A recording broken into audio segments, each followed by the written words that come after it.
Sa Stade de France National Stadium, kagabi, nagningning ang langit ng Paris kasabay ng grand opening ceremony.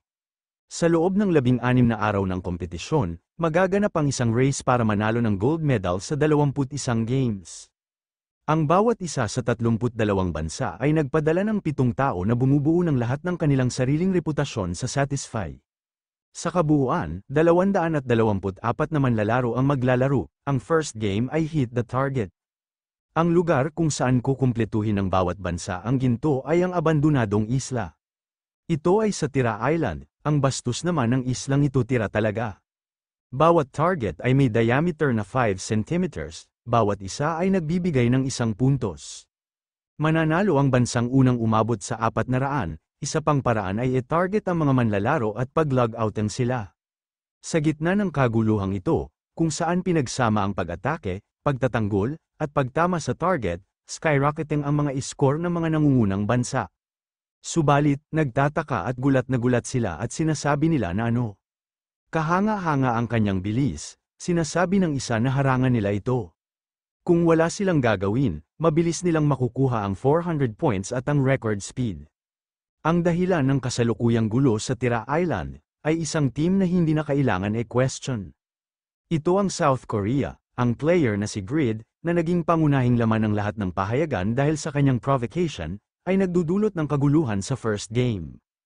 Naiinis at sinasabi ni Zibel na nang dahil kay Grid, nailagay siya sa 3 pahina ng newspaper. Sabi niya pwede silang manalo ng 5 gold medals, di ba? Bilang kanyang close aide, anong mga laro sa tingin niya ang mayroon siyang pagkakataon manalo? Sinasabi ni Lowell na Hit the Target, Siege, at Boss Raid. Lahat ng team games ay maipapanalo nila. Bukod sa mga yun, mananalo din sila ng gintong medalya sa lahat ng individual combat events na sinasalihan niya. Sinasabi ni Zibel kung naniniwala ba talaga siya sa gear crutch na tinutukoy ng iba. Sinasabi ni Lowell na base sa kanyang mga mata na nagsusuri sa lowika ng mundo, ang gintong medalya ay pag-aari ng South Korea. Silver ay ang pinakamahusay na nilang makukuha sa USA, ang Hit the Target ang maaaring nilang punteryahin. Sinasabi ni Zibel na hindi niya akalain na siya ay gumagawa ng isang masamang pagsusuri sa kabila ng nalalaman niya ang pagkakaiba sa pagitan ng depensa ng USA at South Korea. At tinatanong ni Zibel kung nakuha ba niya ang mythomania ni Grid. Tiyaking alamin niya kung saan siya kabilang sa panahon ng international competition. Huwag niyang idamay ang mga kakampi niya sa kalokohan. Sinasabi ni Lowell na nagpapakatotoo lang siya dahil meron itong talent para matupad yon. Sa isip-isip ni Lowell na yan din ang pinagkaiba niyong dalawa. Nawalan ito ng kakayahang gumawa ng mga tamang paghuhusga dahil sa pagbibigay ng hindi makatwirang opinyon. Lahat ng 32 bansang kalahok ay sasali sa Hit the Target ngayong taon. Magiging magulo ito para kay Grid, 1 oras bago ang opening game. Sinasabi ni Pixord na sila ang magiging sentro ng atensyon, kaya sigurado siya na sila ang una nilang tatargetin. Kaya magse-set up sila ng mga posisyon sa 11 lugar na ito. Dapat nilang ipagtanggol si Ira, na malakas sa Hit the Target, at iwasang mapansin ng iba. Batid ni Park Jang-gwa na ang mga lugar na kanyang minarkahan at ang lahat ng mga lokasyon kung saan nasa likod lang nila ang mga burol at ilog. Bilang isang archer, pakiramdam niya dapat silang manatili sa mataas na lugar. Park Jang-gwa, Archer Level 235, sinasabi ni Pixord na doon siguro magtitipon ang karamihan. Mahina sila sa depensa kaya pag ginawa nila yon madudurog lang sila. Batid ni Suman na mukhang burat na totoo naman yan at wala sila sa standard na lakas tulad ng ibang kalahok.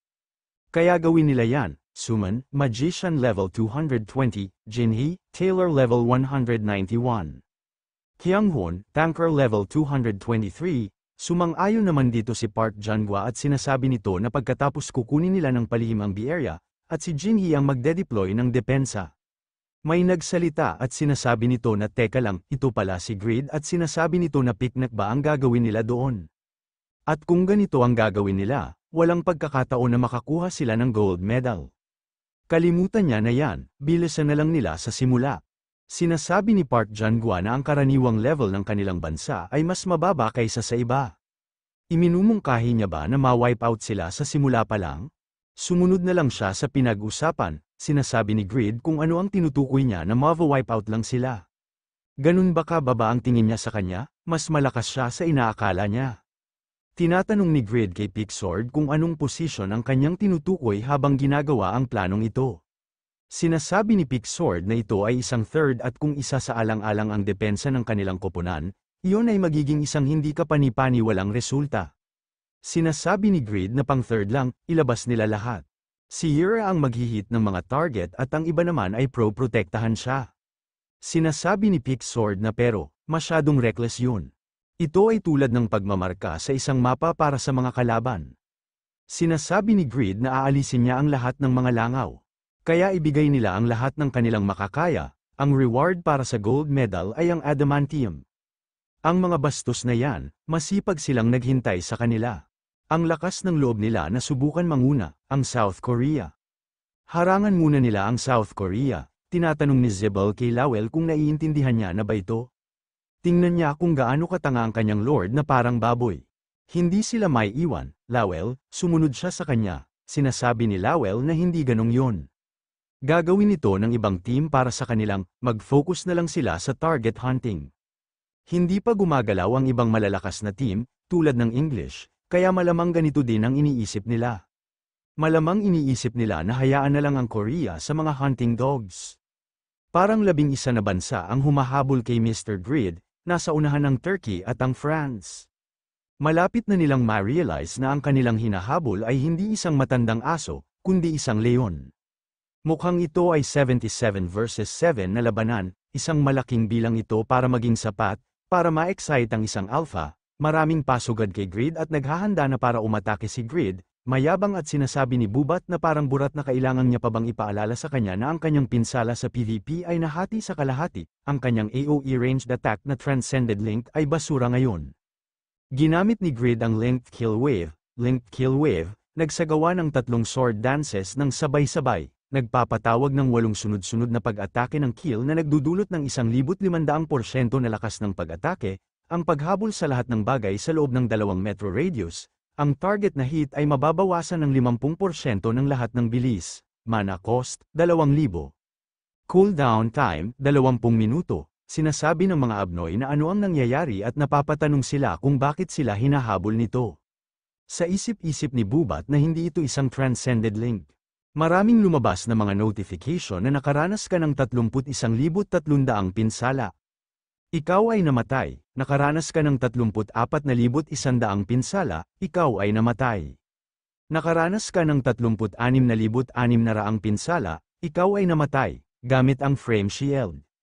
Pinapagaan mo ang pinsalang natanggap sa 19,500 na pinsala. Gamit ang 3 stage turning, nabigo kang umiwas at nakaranas ka ng 37,500 pinsala. Sunod-sunod na lumabas sa notification na karamihan sa kanila ay namatay. Napahinto naman dito si Bubat at gulat at hindi ito makapaniwala sa mga nangyayari at nakikita nito. Batid pa nito na ano ang mga nangyayari, sa kabila ng kanyang pinsala na nahati sa kalahati, napatay niya pa ang mga rankers sa isang pag-atake lang. Nagtataka at napapatanong ito kung hindi ba nilagyan ng nerf ang damage niya. Sumisigaw at mukhang burat at sinasabi nito na ito ay malala. At tinatanong nito kung hindi pa ito naapektuhan ng patch. Dumating si Bondre at sinasabi nito na kumalma lang siya, ang mga namatay ay mga player na nasa around level 200. Pinatay niya lang yung mga mahihinang mga abnoy para takutin sila. Batid ni Bubat na tapos tinamaan na lang niya yung small fry sa bago niyang atake. Mabilis na nakarating si Grid kay Bubat at nagulat dito si Bubat. Batid ni Grid na ano ang pinagsasabi niya na ang tinalo niya lang ay ang mga maliliit na fries. Kasama siya sa mga maliliit na fries na ito, burat ka ba? At batid pa ni Grid na silang 7 guild ay kailangang magbayad para sa pagsalakay sa Ridan habang wala siya, mga hayop silang lahat. Tatanggalin niya silang lahat, simula sa nakasanayan niya. 4 na segundo, sinasabi ni Bondre na 1 taon na siya naghihintay. Halika dito, nagpakawala si Bondre ng Ice Spear Torrent. Sinasabi ng system na nakagawa ka ng 8,900 pinsala sa target. Nakagawa ka ng 7,500 pinsala sa target, na kapag patama ka na. Sinasabi ni Bubat kay Bondre na sweep niya na lahat. At tinatanong nito kung anong ginagawa niya. Tumatawa at sinasabi ni Bondre na wala siyang pakialam. Sa sandaling maging alikabok si Grid, ito ay tapos na, kaya gawin ang kanyang makakaya upang makaiwas.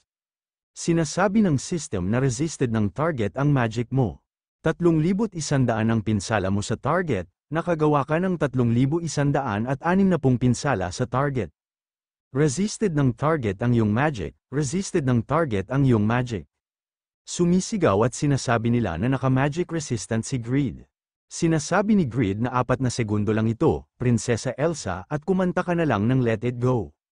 Gumamit si Grid ng kill, gumamit si Bondray ng Ice Shield. Ice Shield level 8, bumuo ng defensive shield na nag-a-absorb ng hanggang plus 11,532 damage. Habang naka-on, ito ay plus 30% physical defense, plus 20% magic resistance, 30% ng pinsalang natanggap ay makikita pabalik sa umaatake bilang mga fragment ng yelo. Dahil ang kanyang pinsala ay na-nerf, ang level 8 na Ice Shield ay malapit sa ganap na depensa. Tulad ng lahat ng kasanayan, kailangan ding madalas na gamitin ang Shield Magics para tumaas ang kanilang kahusayan. Ang mga magicians ay may mababang health at depensa, kaya karamihan sa mga magicians ay walang kamalayan umiwas sa mga pag-atake. Ngayon, ang level ng Shield ni Bondray ay malapit ng maabot ang Master. Nadama niya na ito ang patunay na ginawa niya ang kanyang makakaya upang madaig ang kanyang takot. Sinasabi ni Bondray na mukhang burat na ito na ang hinihintay niyang araw, Grid. Sinasabi ng system na nakaranas ka ng 23,210 pinsala. Nakaranas ka ng 21,532 pinsala, na ibalik mo ang 30% ng pinsalang natanggap sa target. Nakaranas ka ng 6,963 pinsala, nagtataka at sa isip-isip ni Grid na hindi siya naapektuhan ng kill. Sinasabi ng system na ang Ice Shield ay naalis na, nakaranas ka ng 3,220 pinsala. Nagtataka at sa isip-isip ni Bondray na nawasak niya ang kalasag na may nerf damage. At tinatanong nito kung gaano kataas ang attack power niya. Siya ay isang halimaw, huwag siyang umatras. Bondray, siya ay nasa tuktok ng 410,000 Ice Mystics, at siya din ang kinatawan ng kanyang inang bayan, sumisigaw at sinasabi nito na walang paraan para matalo siya sa mismong bansa niya. Nagpakawala ito ng Ice Dragon's Fury, ang lahat ng paligid ay nagyelo, isang ultimate magic na walang matatakasan ruta, na corner na ng France si Grid. Sinasabi ni Zibble na isang puro pag-atake pagkatapos ay lakip ang mga ruta ng pagtakas. Ito ang klasikong paraan ng panalo ni Bondray dahil nagtagumpay siya sa paggamit ng kanyang S-rank magic, walang choice ang kalaban kundi tumanggap ng atake. Tapos na para kay Grid, pasugad si Pon kay Zibble at sinasabi ni Pon na hindi niya akalain na minamaliit niya si Grid.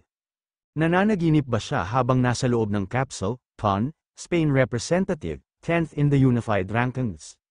Mabilis naman ito na iwasan ni Zibble at sinasabi nito na alamin niya muna ang lugar niya Pon, at sa tingin niya ba lahat ay kaibigan niya na ngayon dahil lang sa nakapasok siya sa top 10?